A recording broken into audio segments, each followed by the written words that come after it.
Hey, welcome back to the Zombie Tactics channel. Today talking about some more GunFu, but not just GunFu. This kind of has some touch points for some of the things I've been discussing in various videos, the past few videos. Certainly things like fantasy versus reality. A little thing in the middle of one of those videos that I talked about the telephone game, how when you pass information from one person to the next, sometimes it gets transmitted incorrectly or it ends up different on the other end. A lot of things like that. Also having to do with not going by the averages or not just accepting information at its face value. And what I'm talking about specifically having to do with training methodologies and what you would do in an actual self-defense situation, because that's my focus. I don't worry about military tactics here on the Zombie Tactics channel, except as a fun training thing. But so far as a self-defense encounter, and what you get taught in various handgun or firearms schools having to do with how you'll deal with a situation like that. There is a lot of criticism by people on YouTube of certain methods or techniques, things like that, where they want to say, well, that's completely stupid and that'll get you killed, or that's completely dumb and nobody would ever do that. This criticism has to do with everything like how you set up a gun, what sights you put on it, what kind of holster you wear and where you wear the holster, what kind of method of draw, retention positions, all kinds of things like that. But specifically I want to talk today about how it has to do with two training aspects having to do with moving and shooting, and how those are often mis-criticized, if that's a good way to put it, or they are criticized ignorantly. When I say ignorantly, I mean in the classic sense of that word, meaning that the person does not have sufficient knowledge to talk about what they're talking about. In that regard, it doesn't necessarily mean that they're a bad trainer or that they don't know how to shoot a gun. It just means that the specific thing that they're criticizing, it's obvious from the way that they're criticizing it that they don't understand the thing that they're criticizing, or that the information about what they're criticizing got to them the wrong way. Maybe it was that telephone game that I'm talking about, that they heard it from a friend from a friend from a friend, or watched a video really quickly and didn't really think about what was being taught, or the way the video was done didn't make it clear enough, so they get the wrong idea. Now what they're criticizing isn't even the thing that they think they're criticizing, because if you went to that school or you watched that video carefully, or the information got transmitted a little bit better, you'd realize, oh, that's something completely different. That's not really wrong altogether. I might not like it as good as some other things, but it's not wrong, it's not bad, it's not stupid. So let's talk about these things.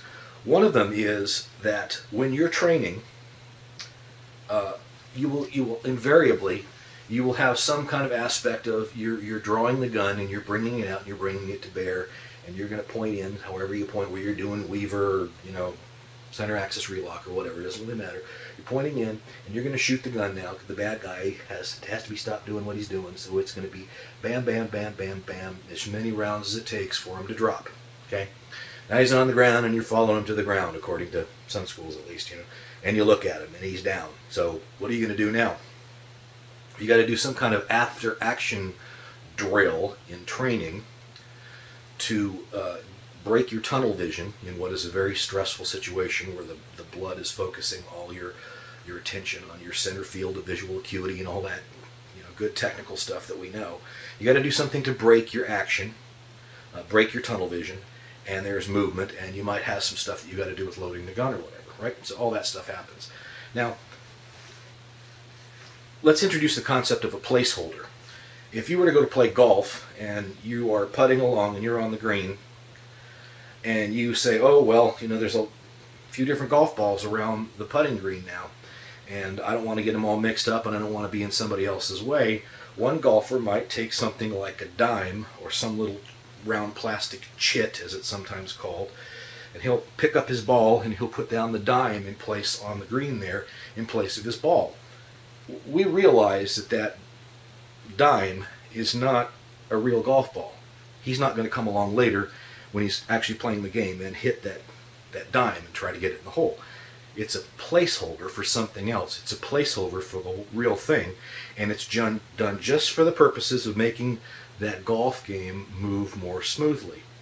In the same way, in training classes, oftentimes things are taught as placeholders for other things because there are things you cannot do on a range, either because of the range rules or because you've got 20, 30 people on a line, all with loaded weapons. You can't have them running around like maniacs with loaded guns. That's just a recipe for something really bad happening. So let's start from the beginning.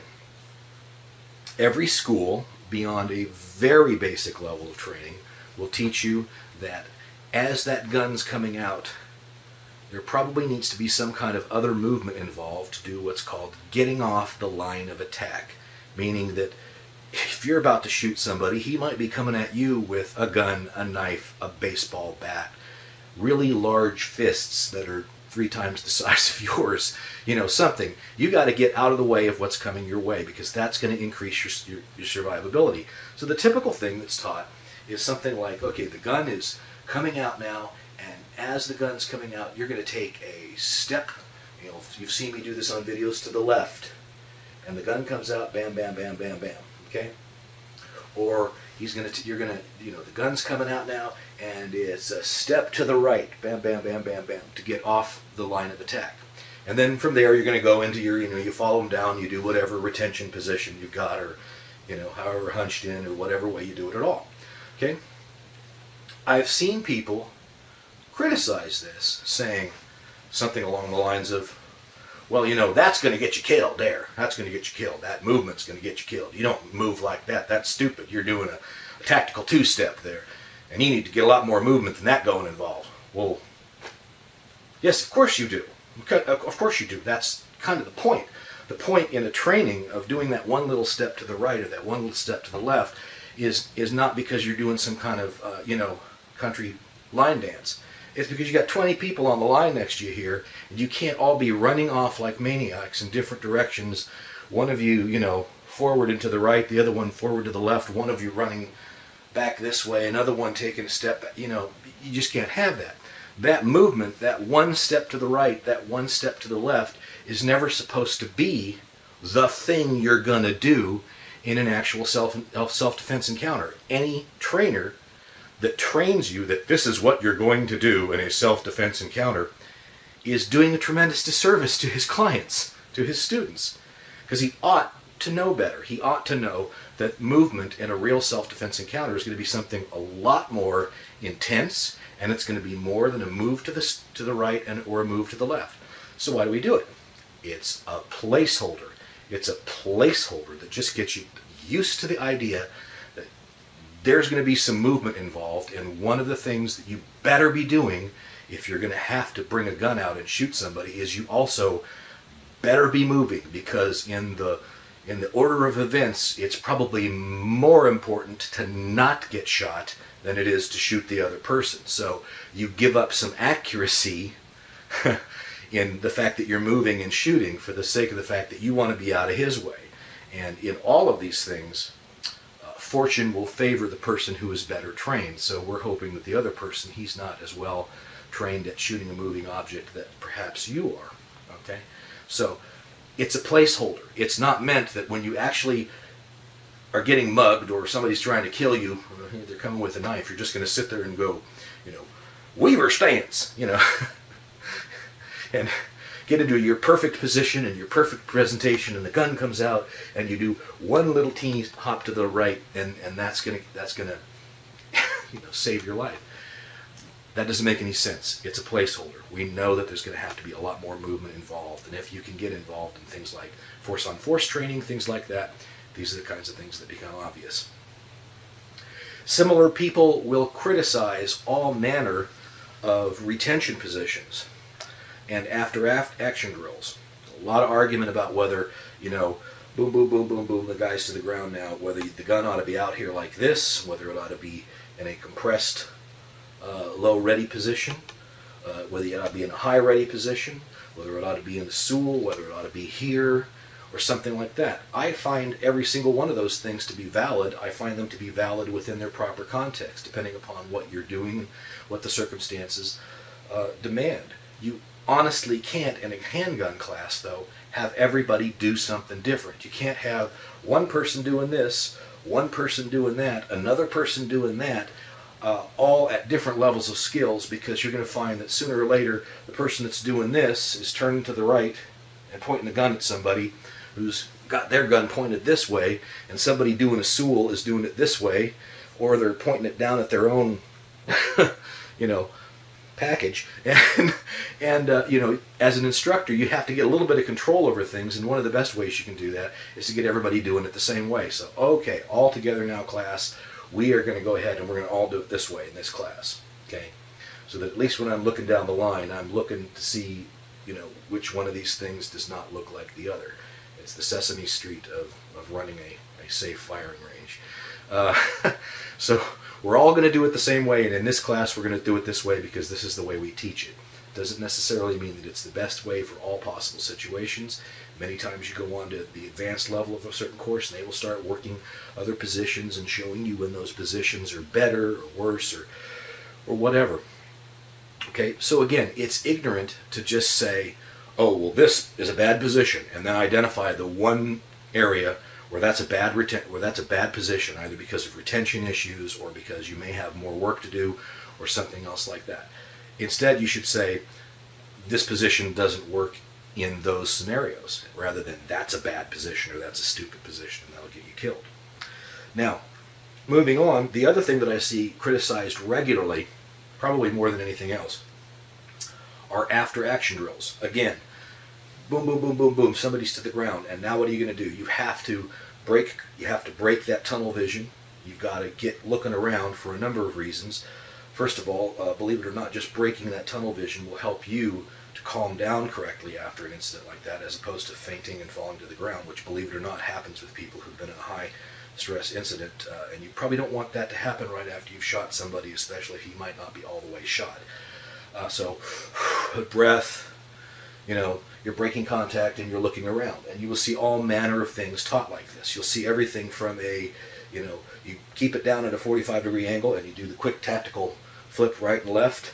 You'll see a compressed position here, and people will be looking all the way around like this, and you'll see the off-maligned tactical pirouette, dancing around like this. Okay, and people will criticize that. It's especially terrible when you see other trainers saying, look at that there, he looks like he's doing a ballet, doesn't he? And they really ought to know better, because again, all of these things are like that dime on the putting green. They are placeholders. I cannot have, as an instructor, 20 people on the line all doing something different, and I might have a point to make by the way that I do my particular after-action drills. I always get a little disturbed when I'm in a class and all they teach you to do is go look right, look left. Especially if they don't make the point that look right, look left is really shorthand for you ought to be not only looking right and left, but you ought to be looking all around in a 360 degree, or as some trainers will say, a 361 degree arc to make the point, to make sure that he doesn't have a friend. Okay, or to look whatever else there is around you. Is somebody, are there witnesses? Is somebody else hurt? Anything like that you need to be aware of. You better be looking all around. So if a trainer's going, well, just look right, look left, he's not really doing you a very good service. You ought to be looking at least all the way back, both directions, and even that is a placeholder, because you shouldn't just be standing there going, well, now I'm breaking my tunnel vision and I'm looking all around me. Yes, I'm perfectly safe now, aren't I? No. And in the same sense, the tactical pirouette, the gun up here, moving around, that's a placeholder also. I've been in a few courses where they teach this methodology, and not once has an instructor said, that's the thing you're gonna do, just exactly like that, after you done had to shoot somebody. That's exactly it, and we want you to do that perfectly. As a matter of fact, we've got little feet drawn on the range there where you're like in an Arthur Miller class, and you're going to do the steps now. Oh, your feet are out of position. I've never once heard that. It is that this is a placeholder. This is a placeholder for the fact that you better be looking all around you, and you better be moving after the fact, and what you're trying to do is accomplish a number of things. Break that tunnel vision, get an awareness of your surroundings, and part of the reason why you're getting an awareness of your surroundings is to find out things like, is there another bad guy? Is there more work that needs to be done? Is somebody else hurt? Are there witnesses? Oh, geez, there's some blue lights coming from that direction. That's possibly the cops. I might want to be aware of that and do something with this gun. I also might want to be looking for, is there some place where I can get some combination of cover and concealment? And I also want to be moving to get distance from this bad guy or any other bad guys that I have to deal with, because distance, cover, and concealment, not in that order necessarily, that again favors the prepared, that favors the trained person. I just shot somebody. I need to be moving is the point. And arguing about whether it ought to be or or is silly, because none of those things are the things that I'm actually going to do in a self-defense incident. This is not Tchaikovsky. This is not, Dance of the Tactical Princess, Hey,